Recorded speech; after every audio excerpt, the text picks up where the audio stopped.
Професорот Ванчо Узунов во студио 10, професор економист по вокација, професор на правниот факултет. Професоре, добро дојдовте.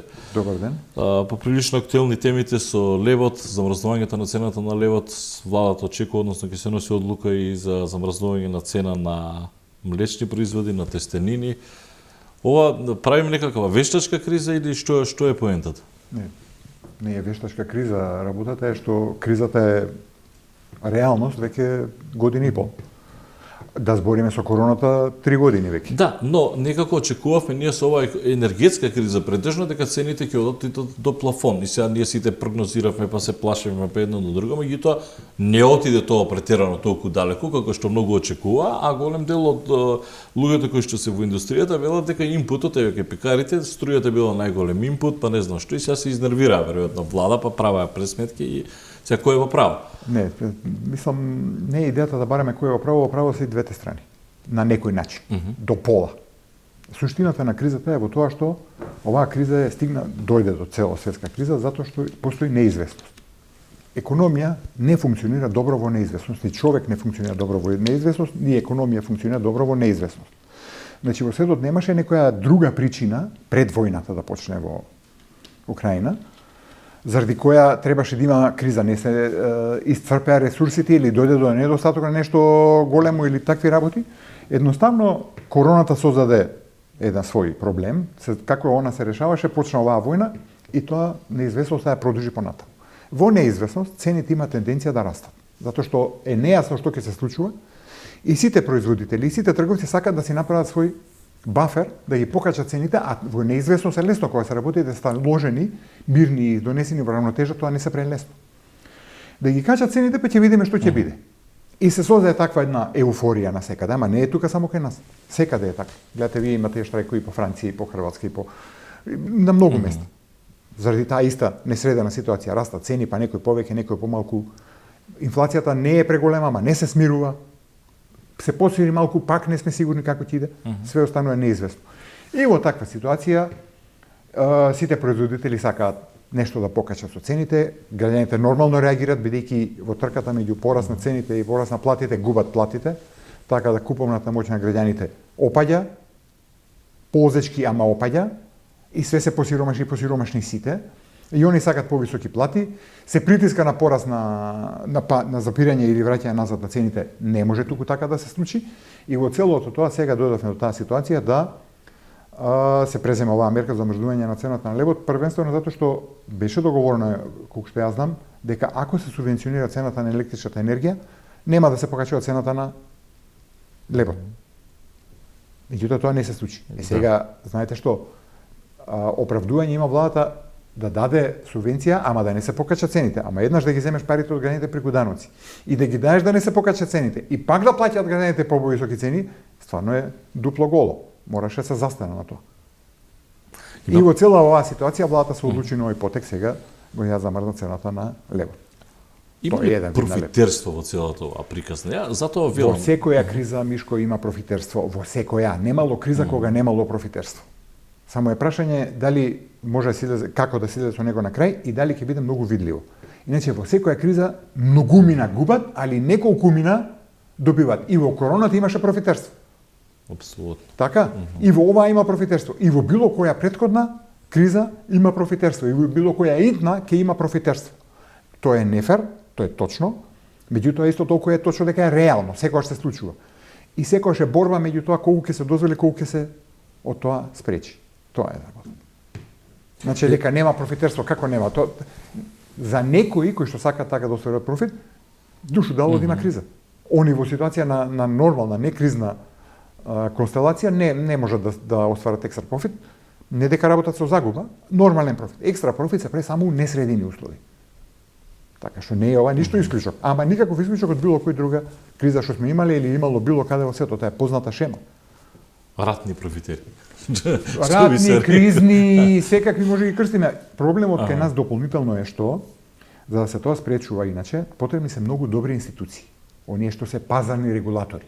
И после тоа инспектори, кои што, значи регулаторот ги поставува параметрите на играта, а инспекторот гледа дали се почитуваат насекаде еднакво. А тоа бара квалитетни, независни, моćни, добри институции. Ние не ги создадовме за 30 години. Не ги создадовме. И не е еден кривец, сите се на одреден начин кривец, бидејќи ние требаше да ги создадеме од пред 30 години. Ама не ги создадовме. Дури на некои места имаме и назадување. Беа подобри него што се денес. И во такви услови, прашање е меѓу тој однос, не е борба меѓу, тоа е однос на релации меѓу приватен сектор и јавен сектор. За некои работи приватниот сектор е многу помоќен од јавниот сектор. Се наметнува и не може да му излезе на крај. За многу работи. И сега тоа мора да почне да се решава, меѓутоа систематско треба да биде решавањето на проблемот пред се квалитетни институции. Пред се квалитетни институции. За квалитетни институции треба да квалитетна работна сила и владење на правото. Кој ќе се донесе правила важат за сите, не ме интересира дали си овој или оној. Дали имаш пари или дали си на овој или оној син или дете или внук или не ме интересира. Законот, правилата важат за сите. Ги имаме тие две. Работата сама по себе ќе се решава. Ги немаме тие две. Што год да правиме не може да дојме до добро решение. Тука е проблемот. Сега ќе се носи одлука за замрзнување на тестерините, бидејќи и на млечните производи. Читав се испитува дали се испитува, да. Дали ќе се земе. Да, затоа што сите тие одлуки се носат врз основа на тоа, треба да се види дали и дали постои сепак некоја објективна причина за покачување на цените и колкава е таа. Дали е тој бафер на можност за покачување на цените веќе исполнет. Тоа е повторно ќе се вратам назад ситуацијата на пазарна регулација. Добро, ама професор, безобразно стварно еден леп 70 денари да го плаќате, ни пола кило нема да плаќате, не знам, зејтин 150 денари, сега мислам дека е намален. Сега точно е дека е криза, точно е дека се уште сме во криза. Меѓутоа точно е дека цената не отиде 1000 евро за мегават час, туку држи негде што е исто далеко, држи 120, 130, сега не ни проверив денес колку е, меѓутоа ние бевме навикнати на 40-50. Да. Но од 100 до 1000 има разлика сега. И знаете вие кога правите на таква паника инфлација, во меѓувреме зголемувате минимална плата, па ви се јавуваат синдикати кои што бараат усогласување на целото ова, па сега млечните производители викат не можеме да го искомбинираме затоа што треба да се зголемуваат платите, па ќе ни сето тоа ќе ни направи проблеми. Сега тоа е еден таков цикличен круг кој што е свртен. Ама Мишко, види колку зборови кажа се пишува со еден. Неизвестност.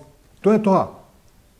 Неизвестност е. Ке биде вака, нема да биде. Точно е ова, не е точно она. Ваму се десило вака овде. Ке се качат платите, нема да се качат платите. Ке замрзат цените, нема замрзат. Инпутите за вакви, струјата ќе расте, гасот ќе паѓа. Неизвестност. Во неизвестност, лов во матно е можноста која некој искористува да ги покачи цените превише. Да, професор, ама например регулаторите, особено за нафтата, тие затоа донесоа одлука да реагираат на секој ден. Па некогаш ви одеше дизел до 100 денари, па сега вие 76 реагира како што оди берзата и на нафтата и на барел нафта. Бидејќи тука беше воспоставен механизам како се определува цената од страна на регулаторот. За другиве производи постоеше слободен пазар. Немаше таков некој што ги определува цените. Не е дека му е забрането на владата или на регулаторот да го прави тоа, но не беше пракса. Сега треба да се воспостави таа пракса. Треба да се воспостави таа пракса за оние производи. Знаете, овие други викаат тоа се стратешки, тоа се вакви такви. Ние економисти ги викаме производи кај кои што постои ниска еластичност со побарувачката. Значи, оние производи кои што и кои ќе им порасте цената не може да не ги купиш. Зашто не расте цена на луксузни производи на козметика толку многу? Па никој нема да ја купи. Така, без козметика остануваш, без разубавување остануваш, без некои производи кај што е повисока еластичност, ама без леп не можеш, без струја не можеш, без бензин не можеш. Тука можноста за злоупотреба на пазарна доминација, доминантна пазарна позиција е многу поголема. И тука регулаторите треба да ја контролираат ситуацијата кога е нестабилна повеќе. Повеќе него обично. Во нормална ситуација нема потреба толку. Немаме тоа, нити искуство го имаме, нити институции. И сега полека ги совладуваме проблемите, гледаме што прават други. Се војат разни економисти со разни идеи како требало. И целото тоа е тој. Повторно се враќаме на таа ситуација неизвестност, целиот свет, особено Европа, во неизвестност. Заради првото прашање, до кога ќе трае војна во Украина? Да, тоа може ли некој да каже на светот? Никој не може. Мислам, Путин не може да каже на некој друг. На пример и да кажете, сега моја претпоставка и да кажете кај ве утре постигнуваме договор, ние уште 2 години ќе ни треба за да се оправиме. Да, ама да знаеме дека се постигнал договор, ние не знаеме никако договор. Така. Вака затоа видите неизвестноста е голема. Неизвестноста е голема. Ајде короната пројде, ја заборавивме веќе. Маска веќе некој не носи, дури ако носиш те гледаат малце шо правиш. Ама сега е ова. И кога ќе заврши ова? Никогаш. Глупости требаше до сега да не почне. А не никогаш да не заврши. Меѓутоа не знаеме кога. Се до тогаш постои основата да викаме неизвестно ќе биде. Повторно ќе нема жито, повторно ќе нема газ, повторно ќе нема нафта. Ланците на производство, меѓународни тие вредности синџири што ги викаме, што произведува таму, па се склапа оваму, па се продава онаму, тие се разрушени. И се додека се воспостави повторно некоја по-нормална констелација, во вакви услови ќе живееме. Сега владата и направи нив буквално формула и направи цела, особено на пекарите, дека еве толку трошоци, толку тоа, дури маржата ја калкулира и испадне дека цената на левот е околу 30 денари, ако не се лажам, отприлика толку. Точните калкулации не ги знам, меѓутоа да речеме некој ги знае. Отприлика толку движиш, од 30 до 33 денари. Сега малку дали беа фатени во небрано пекарите. Сега ќе видиме како ќе биде и со млечните производи. Ќе видиме како ќе биде. И зејтинот веројатно ќе биде пофатен малку. Ама видете, ја колку се сеќам за млечните производи во еден даден момент сите ги покачија. Во исти момент сите, не еднакво, но сите ги покачија цените. Тоа јасно кажува дека тука имало некој вид на пречутен договор. А таквото однесување на пазар е строго забрането по Закон за заштита на конкуренција. Ама треба некој да го контролира тоа. Има посебно тело, Агенција за заштита на конкуренција, ама нема капацитет. И тоа е тој проблем. Затоа што ако сите дојден производители, у исти секунд, у исти ден, ги покачат цените, тука мириса на нешто договорено. Како сите у истиот момент наидоа на проблем, освен ако не е стварно објективен проблем. Ама ако видиш дека можело тоа да иде малку помалку или попостепено, значи постои некоја, не е таа експлицитна, скриена е, ама постои некој вид на таква. Тоа е пазарна регулација. Ние, знаете, мене кој ќе прочитам и кој ќе изјавуваат луѓе, ова е пазарна економија, ова не е тие комунизам, пазар, слободен пазар, што ми е мене гале, ја на пазар сега можам. Пазар е регулиран пазар. Не е тој пазар, ајде, од 19 век, кој што прави, тоа прави, од 21 век. Да, пазар постои, меѓутоа регулиран пазар. Мудро регулиран пазар. Затоа повторно се враќам на истото. Ви треба добри институции, квалитетни, капацитетни институции кои што сите тие работи ќе ги донесат во таа рамнотежа. Никој не може да работи со загуба, ама никој не може да прави екстра профит, а сите други да ќутат. Па нека биде и кратко време. А ова бога ми не е кратко време веќе. Така што тоа е таа ситуација, тоа се опишува. Живееме у такво неизвестно време и у неизвестно време све е неизвестно. Сега неизвестноста има цена, неизвестноста има своја цена. Таа цена што плаќаме ние. Сега инфлацијата застанате ќе оди нагоре, ќе оди надоле, сега пак и тука не можеме да предвидиме што. Не може точно да се каже, растот подзастана, значи нема таков брз раст од месец на месец како што имаше лани еден период. Меѓутоа повторно не е скроз запрана. На враќање назад на цените тоа заборави, ама да видиме повторно да не се разбукта. Пред некој ден ја слушав или ја читав оваа што е на Европската централна банка, Лагард. Она вика, не, ако треба, каматите ќе растат и нагоре, значи инфлацијата, борењето против инфлацијата е прва цел, примарен таргет. А банките за тоа одма секој ден пораки стигнуваат од банкиве. Само да ви известиме дека каматната ставка. Ама не, тоа се, они ако расте оваа каматна ставка на Народната банка, они мора да ги подигат своите бидејќи се врзани. Па сега професори не мора сега за да влезете на телефон и да платите сметка да ви наплакете 25 денари. Сега малку да бидеме сега и ние така. Сега и така кога ќе отидете од едно пузл ќе зимате отприлика колку по едно денарче 100.000 по 1 евро. Но тоа е друга тема за која што тоа е друга тема сега. Тоа е па посебната регулацијата на пазарот на тие банкарски услуги. Кај нас тоа е па посебна тема од оваа другиве. Меѓутоа, воопшто кога збориме за таа рестриктивна монетарна политика, ако се качуваат каматните стапки за да не се зголеми премногу инфлацијата, за да дојде до стегање, фактички ние кој ќе рече Народната банка или било која централна банка ги качуваме каматните стапки, тоа за секој што ги развива работи вика, ќе падне животниот стандард. Значи, јас со моите пари ќе можам помалце да купувам. Значи, ќе ја платиме цената со тоа што ќе не падне животниот стандард. Само што тоа на јавноста не се кажува така. Да. Ама тоа е тоа. А добро, банките во Македонија се пуни пари. Мене ми е таков впечаток. Од секојаш биле, бидејќи имаат многу доминантна положба во целокупната економија. И ова е таков профил на економија. Ние, кај нас, од вкупниот финансиски сектор, банкарскиот сектор е доминантен, таа предоминантен. Берзата не рипна ништо особено. Не рипна. Таа е онака е маргинална, помалку или повеќе институт, пазарот на капитал на долгорочни харти од вредност. Али банкарскиот сектор, бидејќи таков финансиски систем имаме. И нашите банки се така научени, особено големите.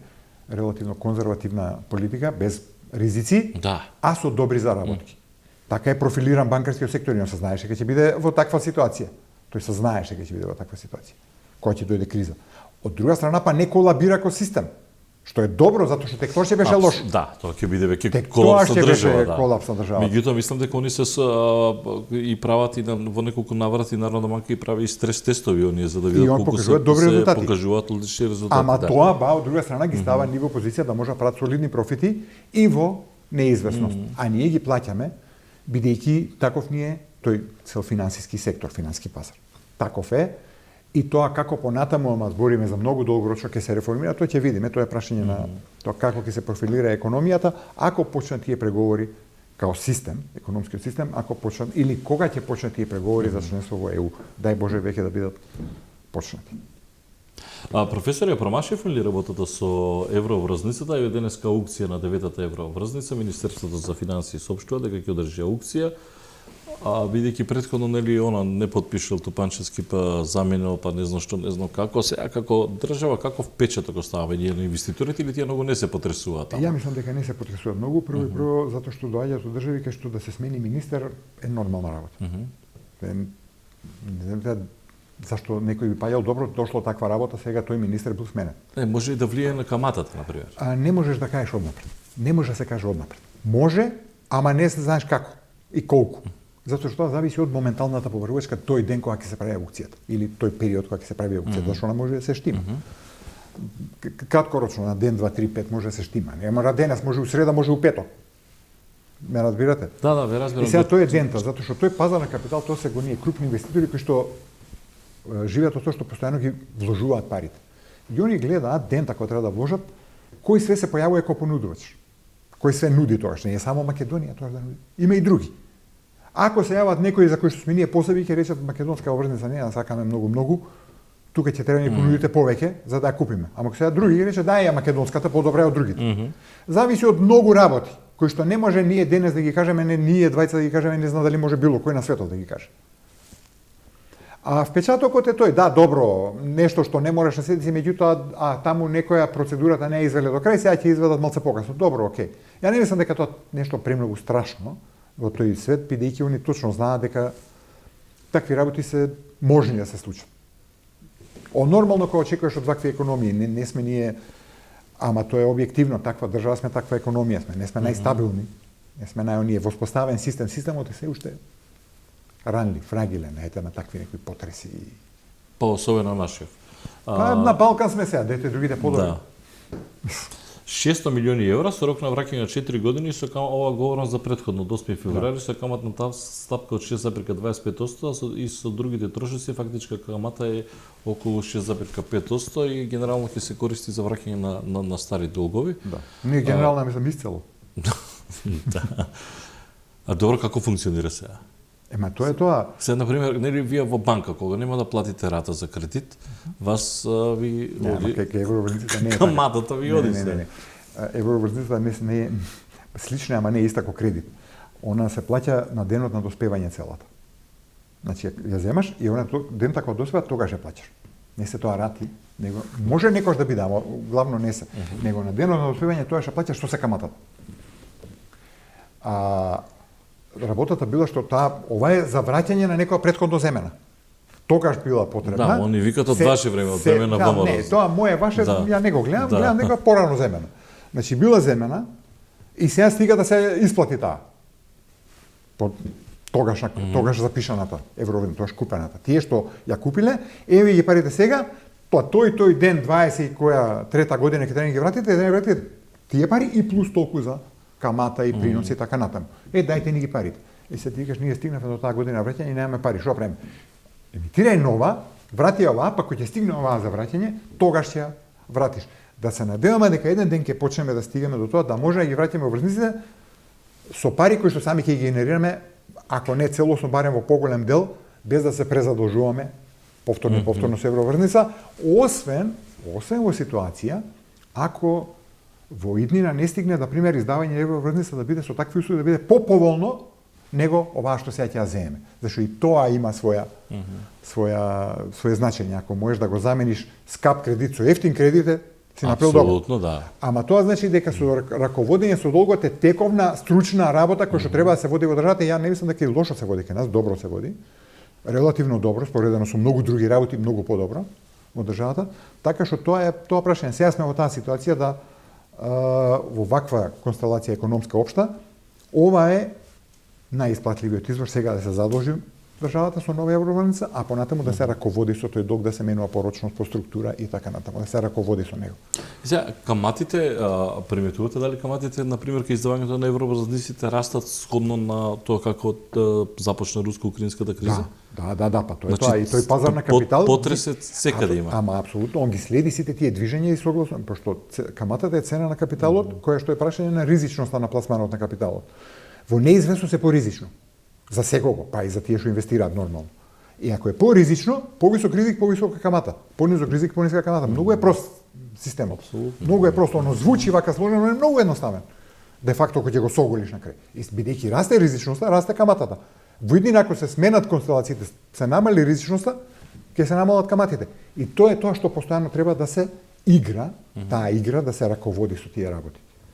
Не го предизвика ова нашава држава, сачуе Боже да можеше предизвика во криза, ќе бевме моćна економија. Иако Меѓутоа немаш излез. Тоа е тоа, ти си дел од таа европска, балканска, па европска, па светска економија и како играат работите, така ќе раководиш ситуацијата. Проблемот што ние го имаме е што кога во светот има позитивна конјунктура, не напредуваме доволно. Тоа сакам да кажам. Кога имаме проблемот си го плаќаме ние. Ама кога нема проблем, ние не растеме многу. Да. Затоа што немаме конкурентна способност поголема. Да. Тоа е прашање на нашите реформи, и на квалитетна работна сила, и на квалитетни институции, и на еден куп други работи. А ние во криза сме научени да функционираме, и затоа за нас овие кризи се онака Не, немаме проблем. Криза е, лошо е. Ние 30 години сме во транзиција, па за 6,5% камата сега. Да, ние сме видели 16,5%. Сме видели ние камати, сме гледали камати, не идејата во тоа. Ова еден ден мора да престане ова што вие го видите и ние се надеваме, знаете, но едно ми е чудно во цела оваа констелација за да превршувам професор, на крајот од денот ќе се сведе оваа војна дека од војна на територија на крајот се излегува дека е за пари. На крајот се е за пари. Тоа е едниот момент. Другиот момент е што сега да видиме како ќе оди ова со раст на BDP, дали некој ќе оди во рецесија, сега малку и тоа треба да се прати, а не гледам дека е нешто драматично. Јас имам впечаток дека подраматично беше 2007-2008 кога беше она економска криза, отколку сега. Или па така мене ми делува. Иако на цената на животния фаќаме, меѓутоа тога сите отидоа во рецесија. Видите што е работата. Очигледно е дека светот и ние со него, меѓутоа светот од таа криза тогаш научи некои работи. И сега подобро раководи со кризата. Подобро раководи. Мислам, суштината на тоа дека луѓето учат и секоја наредна криза, оние дочекуваат поспремни и она ги удара, ама нешто поблаго. Освен ако не дај Боже случи нешто премногу лошо, ама тоа, ајде да речеме, да веруваме дека нема се случи. Така да не пораснаа превише, премногу не се изместија работите. Втора работа е што тоа све прашање и на впечаток, зашто знаете какви очекувања, такви разочарувања на крај. Ние очекувавме веројатно многу полошо, зашто се дигна хајка, па сакоа не е толку лошо, не сме баш до тој степен можеби разочарени, иако не е кај секој граѓанин исто или кај секој семејство. Некој се во тешка ситуација. Најдои се. Апсолутно. Меѓутоа кога ќе запре, дали ќе запре, тука е целиот проблем. Повторно се враќам по 10 пат во оваа емисија на неизвестноста. Тој што ќе ми одговори, оваа војна ќе трае, ќе заврши тогаш и ќе треба толку време да се вратиме во некоја нормална констелација, е тој кој што треба да го наградиме, целства да го награди и да... Ама таква не постои, зашо? Ајде, како ќе заврши ова цело? Гледаш ти крај? Ја не гледам. Не гледа никој. За жал. Мислам, некој веројатно го знае и крајот. Не, ама за жал ние не може да го видиме. А тие таму што гинат и од едната и од другата страна, тие наигрев од сите. Ние барем ја плаќаме само економската цена. Оние плаќаат и животи. Многу дилема се отвори околу минималната плата 18.000 денари и дека таа ќе предизвика пореметување, усогласување на платите, не знам како. Сега напрашам, на пример, ако не беше сега и овде имате, мислам дека и професор Слаевски, тој вели дека не е време за минимална плата, дека се треба системско решение, но дали ако не отидевме на минимална плата 18.000 денари, ние денес ќе бевме посиромашни, тоа како оди тоа, сега за да ја објасниме на граѓаните, бидејќи тие многу сега јас се сеќам на предавањата на покојниот Јане Милевски, кривана поборувачка, кривана потрошувачка, малку да не ги збуниме граѓаните. Ако не беше 18.000 минималната плата, ќе бевме посиромашни или ќе беше исто? Проблемот на оваа држава воопште не е во тој и ни претходниот ни овој последен пораст на минималната плата. Тој не е проблем. тоа само се прави премногу голем проблем од него. Тој не е проблем, особено кога ќе видите оние луѓе што се стварно на минимална плата. Тие се со минималната плата едва и да стигнуваат до ја викаме линија на сиромаштија. Ако не им се покажа плата, ќе беа сега во дебело во сиромаштија. Не дека сега се многу далеку, ама барем не се толку длабоко во сиромаштија. Но проблемот е во тоа што и многу малку луѓе кои ќе видите земаат минимална плата. Да. Реално. Проблемот е што станува со сите останати плати. А тоа веќе не е проблем на минималната плата, туку е проблем на пазарот на работна сила. И сега видите до што доаѓаме ние. Не можеме преку минималната плата да се вадиме, а почнуваме да се вадиме. Македонија почнува да се јавува, и тоа е веќе за некои струки голем проблем, недостаток на работна сила. Недостаток на работна сила имаме ние. Тоа ми беше очекувано, ама ние гледате, имаме повици, ајде ќе увезуваме работна сила од не знам каде. Од Пакистан. Пакистан или не било каде. Сега видите што е работата. Времето на ефтина работна сила во Македонија завршува. За некои струки веќе одамна завршено, за некои сега завршува. Значи, оној модел што го имавме ние.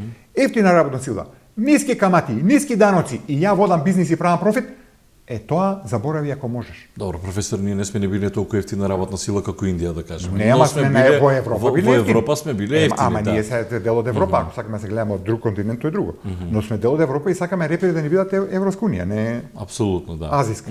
Така, таму бевме оние што има ефтина работна сила, ефтина електрична енергија реално, ниски даноци, дале се ниски, што е ова 10%, и тоа е бизнис моделот. Ма сега нема веќе и се помалку ќе има ефтина работна сила. Дури ниско квалификуваната ја нема, па ќе мора да се покачи. Даноците како така ќе мора да растат, бидејќи не може да ги покриеме трошоците. Каматите и онака растат, капиталот не е ефтин. Значи ние треба да прекинеме да мислиме дека ќе живееме која економија која што се развива и преживува затоа што е ефтина.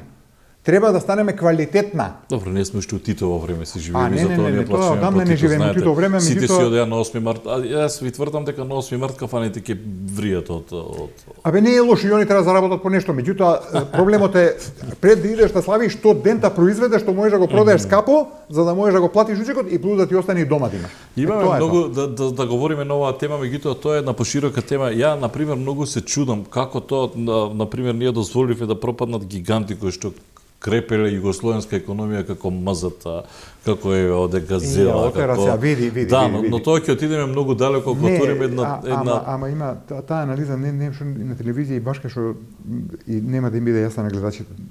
Тие беа гиганти во друг систем. Кој што не постои више сигурно.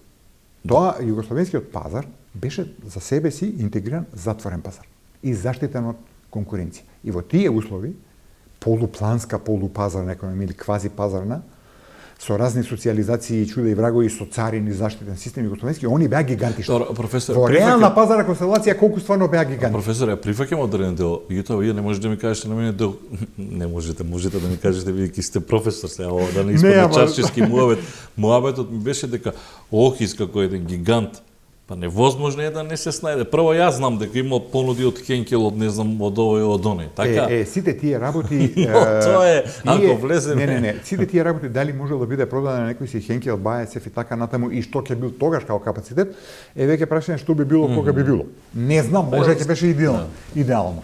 Но Охис како Охис што беше на времето, денес таква фабрика во светот не се тоа што го произведуваше Охис и начинот како што го произведуваше не проаѓа, требаше да се развива понатаму, така да смени технологијата, да остане во истата индустрија, но да напредна технологија. Самиот Охис не можеше да го направи тоа, сигурно. Добро, со помош на европски земји. Сега, зашто не се продаде како што се продаде некои други? Да, тоа е друга тема. Тоа е друга тема. Ќе го продлабочиме јазот сиромашен? Завршувам. Не, ќе го дали сега со оваа криза, со овој леп замрзнато, не знам, се продлабочува јазот на сиромашни? Има шанси да се продлабочи затоа што ние механизмите за непродлабочување тој јаз не ги имаме. Тоа е прогресивно даночување прво. Се додека не имате рамно даночување, јазот ќе се зголемува. Бидејќи механизам кој што системски го прави тоа е прогресивно даночување. Тоа е тој систем кој што не е битно дали е премиер ово или оно или тука вака или онака. Системот го прави. А ние системот упорно го бегаме. И после викаме јазот се продлабочува. Па како кога системски го продлабочуваш? Смени го системот и ќе почне да се исправуваат работите. Зашто делумно се решава тој проблем со социјални трансфери и пензии. Делумно се решава. Никога те би било и тоа, тек би било јас. Но делумно се решава. Ако сакаш да го решиш Поинаку, оние земји кај што тој е помалку изразен, он има системска карактеристика што не дозволува такво раслојување. Прв елемент на таа карактеристика е прогресивно одначување. Прогресивно одначување, а потоа, значи кој ќе го собереш од оние што имаат повеќе данок, после како ќе го распределиш. Двете работи се битни, но еднаш да го имаш ова. Ако ние имаме рамни даноци, и индиректните и директните се рамни, што значи кај индиректните тие си регресивни, по сиромашниот, ДДВ-то е исто за сите, така? Па ДДВ-то е поскапо за оној што има 10.000 денари плата од оној што има 10 милиони денари плата. Така. А исто ДДВ плаќаме. Да. Значи со такви даноци ти го правиш јазот поголем, систематски, дневно на секоја трансакција да го зголемуваш, помалце. И после се чудиш зашто е зголемен. Па не правиш ништо за да го смениш. Го коригираш малце со оваа социјална политика, добро што се води нормално. Не можеше да не се и тоа уште да го нема. Но не е доволно.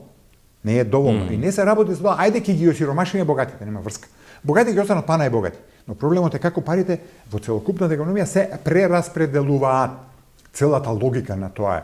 Пазарот има онаа примарна распределба, па државата зема дел и го прераспределува некому кому што му треба. Така. Целата логика треба да биде поставена на поинаков начин, но не е. И да отвориме сега темата, ние двајца и лесно ќе ја решиме. Петорец идеме во студио на прогресивен данок, сите ќе кажат никако, освен ја. Мислам дека и Бранимир Јовановиќ за Океј, Бране, би рекол, не, Бране сигурно ќе рече. Бране сигурно. Океј, Бране, неколку не има, така? Да. Не, може и ги има и хрѓаните, ги има и повеќе, меѓутоа, кој ќе се спомне таа тема, се вика, не, ќе го уништиме бизнисот, ма немој. Не е точно дека ќе го уништиме бизнисот. Уште поспешам и онаа теза, ќе бега бизнисот. Кај ќе бега, кај што ќе иде, таму има прогресивен данок. Ако не ви пречи, можеме да го вклучиме Бранимир Јовановиќ. Ако го имаме на скајповска линија режија, можеме да го вклучиме за да продолжиме со дискусијата, за да не прекинувам. Дали го имаме на скајповска линија Бранимир Јовановиќ? Тој сигурно ќе се согласи на оваа тема прогресивно одначување. Јас сум тука, ве слушам, не знам за вас. Да, професоре, доколку не слушате, скајповски од вие не разговаравме со професорот Узинов, претпоставувам не слушавте, вели професорот, јас и вие сигурно ќе се согласиме за прогресивно одначување, меѓутоа ако седнеме 5 луѓе нема да се согласат, јас велам, Бранимир сигурно ќе се согласи, професорот каже да, Бране ќе се согласи. Да, видете, тоа е има одредена вистина во тоа. Ако ги прашате економистите во Македонија, веројатно поголем дел од нив ќе кажат дека се за равен данок. Меѓутоа, она што е интересно е дека ако ги прашате луѓето, односно народот, ќе видите дека 2/3 од луѓето се за прогресивен данок. Ние правевме такви анкети кога бевме во министерството пред да го воведеме прогресивниот данок, и ние правевме една анкета и правеа некои невладини организации правеа слична анкета, и во двете анкети се види истото, дека луѓето околу 70% од нив се дефинитивно за прогресивен данок. Така што таа дискрепанца што постои, да кажеме, во експертската јавност, односно кај економистите и обичниот човек, односно народот, навистина загрижува Македонија. Јас тоа го толкувам како тоа дека економистите во Македонија се на некој начин одсечени од реалноста. Тие живеат во некој дивен свет, она на англиски што се вика Ivory Towers или на македонски веројатно во облаци, и практично немаат допир со реалноста. И тоа загрижува затоа што тие економисти се оние кои што ги советуваат политичарите какви одлуки да носат. Тие економисти некогаш ги носат одлуките, и затоа всушност имаме и такво разочарување од политичарите и од економистите, затоа што не го одразуваат она што народот одговара. Она што го начнавме со професорот, еве ќе одам ние тргнавме со левот со млечни производи одлука, продолживме со еврообразницата, сега со вас ќе враќаме назад. Еврообразницата денеска ќе се издава по она што беше со Министерството за правда. Денеска што можеме да очекуваме, професоре? Можеме да очекуваме повисока камата или горе-доле се зависи од тоа што ќе имаме на понуда? Па ја мислам дека нема да биде каматата многу повисока, затоа што не се смени многу условите на финансиските пазари од тогаш до сега. Можеби ќе има некое мало покачување, ќе видиме на крајот што ќе испадне, но не очекувам тоа да биде повеќе од 0,5% поени. Например, ако минатиот пат стапката на принос тука треба да се гледа, не купонската камата. Ако оној пат стапката на принос било, да кажеме, 6,5%, сега не верувам дека ќе биде повише од 7. Неве да видиме како ќе помине, па тогаш ќе коментираме. 600 милиони, тоа е оно што го бараме, со рок на враќање од 4 години, тогаш беше каматна стапка 6,25%, со други трошоци фактичка камата околу 6,5%. Вие велите да видиме што како ќе се случува денес, но тоа е само за враќање на долгови, колку што сватите. Апсолутно. Тоа е проблемот во Македонија, што ние се задолжуваме не само сега, изминативе на десетина години, па може би повеќе, само за да враќаме стари долгови, но изминативе 2-3 години од прилика ептен тоа достигна, да кажеме, некое ново ниво. Ако видите колку пари од буџетот се даваат само за камати на долгот, не значи за враќање на главници, туку само за камати, тој износ достигнува више околу 200 милиони евра, скоро исто многу пари колку што се дава, да кажеме, за сиромашните во државата, и тоа е загрижувачки. Тие пари ќе раснат во иднината, затоа што каматите сега ќе стануваат се повисоки и повисоки. Изминатите години каматите беа ниски, па затоа и тие 200 милиони не расне многу. Сега со повисоки камати само ќе растат. И тоа само покажува дека има големи грешки во македонската економија, особено во системот на јавни финансии, дека поставеноста е погрешна, односно повторно се навраќаме на прашањето дека државата тогаш ќе мора да ги зголеми даноците за да успее да ги врати овие пари, и прашање само кого ќе даночи, дали ќе ги даночи сиромашните, како што се прави сега и како што се прави од времето на Груевски, или ќе почне конечно државата повторно да ги даночи богатите. И затоа јас стално зборам за прогресивниот данок. Се навраќаме сега на вашето прашање од почетокот. Тоа е всушност прашањето за прогресивниот данок. Тоа не е нешто академско или не знам какво прашање. Прашањето е едноставно дали богатите ќе ги плаќаат трошоците на државата или сиромашните ќе ги плаќаат. Односно прашањето од политичка гледна точка е за кого работите вие, за кого работи владата, дали работи за богатите и за бизнисмените или работи за сиромашните, работниците и народот. И во тоа е разликата помеѓу, да кажеме, социјалдемократските влади и, да кажеме, конзервативните влади, што социјалдемократите по дефиниција би требало да бидат на страната на работниците и сиромашните и да ги даночат богатите за да ги сервисираат потребите, а конзервативците, односно десничарите, се од другата страна. Но во Македонија работите се чини дека се изместени, но еве да се надеваме дека во наредните години конечно ќе се освестат политичарите, како што гледаме сега со ово замрзнувањето на цени, дека малку се чини дека конечно се освестуваат, да се надеваме дека ќе продолжи тоа трендно освестување, дека ќе видиме повторно враќање на прогресивниот данок во наредните години, но вистински прогресивен данок, не онаков како што ние го направивме, тој беше премногу благ, јас сум и само критичен тука, така што се надеваме дека ќе видиме вистински прогресивен данок. И вие и професорот Узунов мислам дека исто размислувате, ако добро сваќам, меѓутоа што е проблемот? Вас не ве сака политиката, не ве разбира јавноста, што е проблемот, професор Узунов па Јовановиќ? Не, ја мислам прво дека е многу големо влијанието на бизнис секторот. Бизнис секторот е многу моќен. Која пренесува својата порака преку медиуми, се наоѓаме медиум, ама не зборам за еден медиум, преку портали и така натаму. Пораката, ако се пројде на такво нешто, ние ќе затвараме, ќе правиме она, тоа е толку страшно да го изместува високата перцепција, а друго е што знаете кој е моќен приватен сектор, бизнес сектор, но влијае на политиката и преку лобирање и така натаму. Тоа е по мене најбитниот аргумент. Значи, кога би била нормална констелација, и Бране фино објасни, ако јавноста која ќе ја прашаш директно преку такви анкети, она ти вика нема проблем со тоа, а владата би го следела тоа. Затоа што така ќе добие и на популарност на наредни избори. Но тоа во јавноста тоа се гледа само на тие анкети, иначе во јавноста нема да добие пари за избори. Дали нема да добие пари на избори, тоа е веќе второ прашање за финансирање на кампањи на политички партии, а ако тоа го внесеме уравенката, тек тоа ќе дојдеме до многу сложена приказка. Јовановиќ? Па, според мене се согласувам со тоа што кажа Ванчо, но има уште еден друг момент, а тоа е што ние немаме проблем кога бевме, да кажеме, во Министерството за финансии. Ние немавме проблем со јавноста или со медиумите. Ние пред имавме проблем со луѓето кои што беа во владата, кои што беа под големо влијание на бизнис секторот. Тогаш конкретно имаше и вице-премиер кој што доаѓаше од бизнис секторот, но да не испадне сега дека ја имам ад хоминем против него. Сушината ми е дека многу од сите тие луѓе што беа во владата тогаш и сега што се и што биле во времето на Груевски, се под влијание на бизнис секторот. Значи не само медиумите, туку и луѓето што седат во владата, премногу блиски релации држат со бизнис секторот, и тоа не зборам за бизнис сектор, ситни бизнисмени, предприемачи, не зборам за такви луѓе, туку зборам за олигарсите, за оние кои за крупниот бизнис, за олигарсите против кои што се зборува на пример во Америка, Берни Сандерс што ги критикува стално, или за тие таквите зборам за крупниот бизнис, така што мислам дека политичарите во Македонија кој да дојде на власт има премногу блиски релации со олигарсите, премногу се дружи со нив, премногу често се среќава, премногу ги слуша и тоа е проблемот. Треба да се политичарите едноставно кога ќе дојдат на власт да заборават на тоа, наместо да се среќаваат толку со олигарсите, многу повеќе да се среќаваат со народот, со работниците, со синдикатите, со граѓанскиот сектор и тогаш мислам дека ќе се сменат работите во политиката. Така што мислам дека е тоа многу важен момент да се свати дека се согласувам со медиумите и со целата приказна, но имаме еден друг канал кој што на директно влијание на политичарите од страна на крупниот бизнис. Добро, господин Јовановиќ, кажете ми со инфлацијата, видејќи претпоставам во Австрија гледате како австриците се справуваат со кризите, правите паралела како е со Македонија. Ние имаме висока инфлација која што добро сега е застаната, меѓутоа она што говоревме со професорот Узунов заради нестабилноста и неизвестноста, ние не знаеме дали таа ќе паѓа или ќе оди нагоре. Што можеме да очекуваме во овој контекст?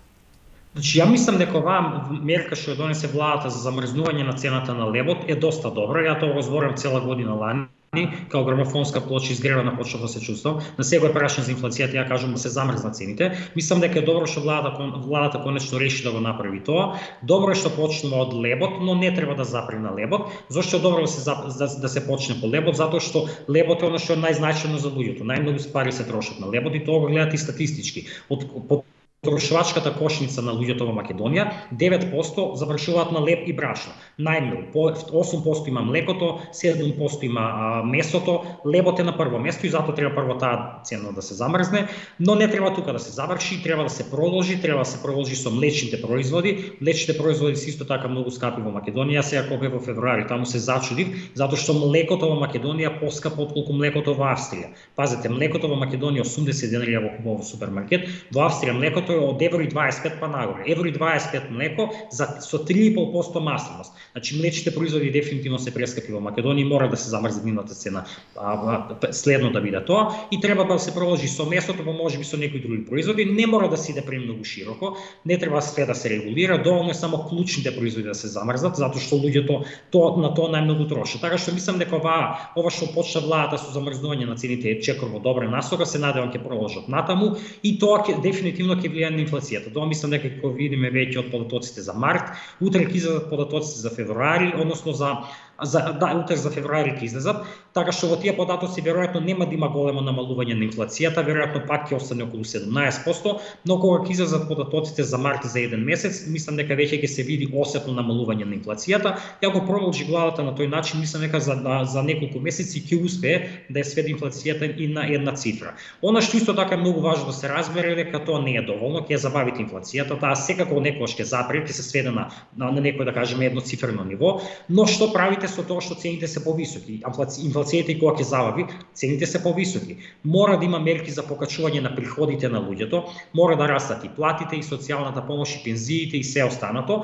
И тука се навраќам повторно на прашањето, слушав дека зборавте за минималната плата на почетокот. Минималната плата мора да се покачи оваа година. Тоа покачување што го невоат од 2000 денари, мислам дека не е доволно, но е сепак подобро отколку ништо. Не е доволно затоа што инфлацијата лани беше 14%, а ова е покачување од 10% на минималната плата, што значи дека работниците губат 4%, но окей да кажеме дека тоа е веќе договорена работа, не сме да остане на тоа, мора да има покачување и на сите останати плати. Не може само најсиромашните да имаат покачување на платите, мора сите други да имаат и тука владата повторно мора да го направи првиот чекор, мора конечно да ги зголеми платите во јавниот сектор. Не може и тие луѓе што работат во јавниот сектор се луѓе. Не може сега вие на нив да им викате вие работите во јавен сектор, па сега ќе гладувате, така што мора да имаме политики за покачување на примањата на луѓето и ако се направи и тоа, ќе успееме некако да се спреме со оваа година, со оваа криза, без да имаме големо покачување на сиромаштијата. Професор Узунов? Многу кратко, ја со ова што го кажува Бранимир се согласувам, меѓутоа морам да кажам една работа, мора да се биде многу внимателен при тоа. Прво, ја затоа и не бев лани толку спремен колку он што беше спремен да препорачам веднаш замрзнување на цените, затоа што тоа кој ќе заврши. Додека се замрзнат и цените океама, тоа не може да остане вечно. Ако вие имате замрзнати цени и тој ќе се одржа, дали се 3 месеци, 6 месеци, година дена, после тоа ако дојде до нагло покачување на цените, ништо не сте направиле многу, само сте го одложиле проблемот за еден одреден период. Затоа треба да се стигне до оваа ситуација кај што очигледно немаше друго решение. Ама и тоа треба понатаму да се добро раководи. И друго, ова што го кажува Бранимир, да ја согласувам потпуно дека платите треба да растат, ама тоа ќе влијае повторно на инфлација. Така што и тоа треба да се има предвид, треба многу внимателно, не може туку така. Добро, да, правецот е тој, меѓутоа многу повнимателно, многу повеќе работи се земат во предвид. Инаку ќе ги качуваш платите, ќе ги замрзнеш цените и тој еден период имаш добра ситуација. Кој ќе се тоа смени после? Како тој премин после ќе биде, не знаеме до сега, затоа треба. А имаме ли пари за покачување на плати? Тоа е посебна тема. Да. Јовановиќ? Не знам дали ме гледате, мене камерата ми замрзна, но во ред, значи... Ве слушаме, да. Да, во ред, значи околу дали платите водат до нова инфлација, понекогаш да, понекогаш не. Има едно многу влијателно истражување од некои економисти од Меѓународниот монетарен фонд, излезе пред месец-два, кој што ги анализира епизодите на, они ги нарекуваат, на wage price spirals, односно дали покачувањето на платите води до нова инфлација, и нивниот главен заклучок е дека не секогаш се случува тоа, односно дека тоа многу ретко се случува. Дека она што ја движи инфлацијата не се платите, туку се или да кажеме екстерни фактори како цена на нафта, цена на храна на светски берзи, или профитите на компаниите, одлуката компаниите да ги зголемат нивните профити. Така што со покачување на платите на работниците креирате некоја мала инфлација, да, но таа инфлација е премала за да направи нова инфлација понатаму, така што со покачување на платите на работниците само се ублажува социјалниот удар врз луѓето од повисоките цени. Така што тие стравувања дека ако ги покачиме платите ќе генерираме нова инфлација се премали, односно не се издржани, затоа што ефектите се покажува дека се премали, се разбира, не зборам за тоа ние 100% да ги покачиме платите, туку едноставно да има индексација на инфлацијата. Ќе дадам пример од Австрија. Австрија, на пример, во Австрија сите работници оваа година добија покачување на платата. Австрија има таков систем, Германија многу слично, има систем на индексација на платите со инфлацијата, така што ако можат они тука да го направат и не стребуваат за тоа дека ќе имат некоја голема инфлација, мислам дека апсолутно тоа може да се случи во Македонија. Околу тоа дали ќе има пари, гледате, не може секогаш прашањето за парите да се прекршува на грбот на работниците и на луѓето. Македонија оваа година, 2023 година, донесе рекорден буџет од скоро 5,5 милијарди евра и никој не се буни за тоа, никој не вика дека буџетот е, не знам, преголем, па што ќе трошите на ова, што ќе трошите на она. Ако треба малку да се зголемат парите за да се исплатат платите да се зголемат платите на работниците, сите се бунат, тоа нема да имаме пари. Така што малку треба да се сменат работите и во тој поглед, не смее секогаш да критикуваме ние покачување на плати, мора некогаш да бидеме малку похумани и да сватиме дека тие луѓе чии што плати ќе се зголемат се наши пријатели, наши блиски луѓе, роднини кои што исто така имаат потреби, исто така треба да живеат и да преживуваат. Платите, учеството на платите во буџетот е околу 20%, така што не е далеко од тоа дека Македонија со буџет кој што расте секоја година не може да си дозволи да ги зголеми платите. Инфлацијата има еден позитивен феномен, а тоа е што ги зголемува буџетските приходи и го намалува јавниот долг. Приходите на македонскиот буџет лани 2022 година се зголемија за околу 15% само поради инфлацијата. Економски раст скоро и да немаше, тој раст беше поради инфлацијата, така што не е дека буџетот е во лоша состојба. Тие примања растат, прашањето на што ќе ги трошите тие примања и наместо да се даваат на разни субвенции на крупни бизниси, на крупни фирми, мислам дека е крајно време да се дават конечно за помагање на сиромашните, односно покачување на пензиите, социјалната помош и за зголемување на платите на вработените во јавниот сектор. Добро, благодарам што бевте во студио 10. Јас на вас. Бранимир Јовановиќ, Виенски институт за меѓународни економски студии, Иван Чозунов, универзитетски професор, благодарам и на вас што бевте во студио 10. Благодарам за поканата.